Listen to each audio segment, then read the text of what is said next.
आजादी मिली थी लेकिन आजाद कोई नहीं था। साल था 1948। देश को आजाद हुए सिर्फ एक साल हुआ था, लेकिन राजधानी की दीवारों पर एक अनकहा डर फिर से लौट आया था। कहीं कोई युद्ध नहीं चल रहा था, पर देश के अंदर एक ऐसी लड़ाई शुरू हो चुकी थी जिसे इतिहास की किताबों ने चुपचाप दफना दिया।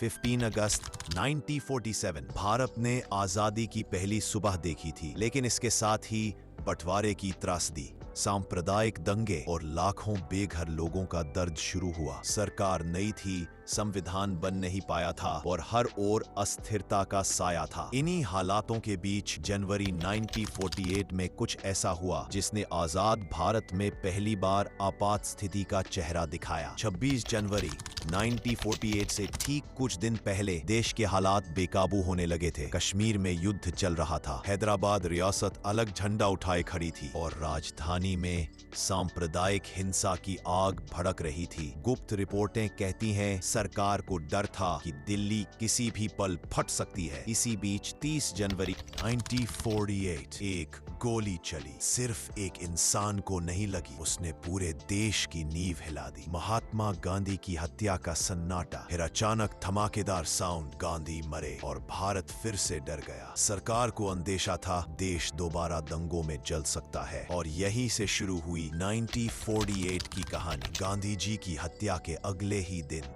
30 जनवरी 1948 को भारत सरकार ने सार्वजनिक सुरक्षा अधिनियम, पब्लिक सेफ्टी एक्ट और आपात अधिकार, इमरजेंसी पावर लागू कर दिए। दिल्ली, बॉम्बे और मद्रास में सेना उतार दी गई। अखबारों की खबरों को सेंसर किया गया। हजारों लोगों को बिना ट्रायल के गिरफ्तार किया गया। देश के पहले प्रधानमंत्री जवाहरलाल नेहरू ने संसद में कहा, यह स्वतंत्रता की रक्षा के लिए उठाया गया कदम है, लेकिन सवाल ये था, क्या आजादी की रक्षा आजादी छीन कर की जा सकती है? उस दौर में दिल्ली की गलियों में पुलिस गश्त बढ़ा दी गई थी। हर अज्ञात व्यक्ति संदिग्ध बन चुका था। आरएसएस और हिंदू महासभा पर प्रतिबंध लगा। हजारों कार्यकर्ताओं को गिरफ्तार किया गया।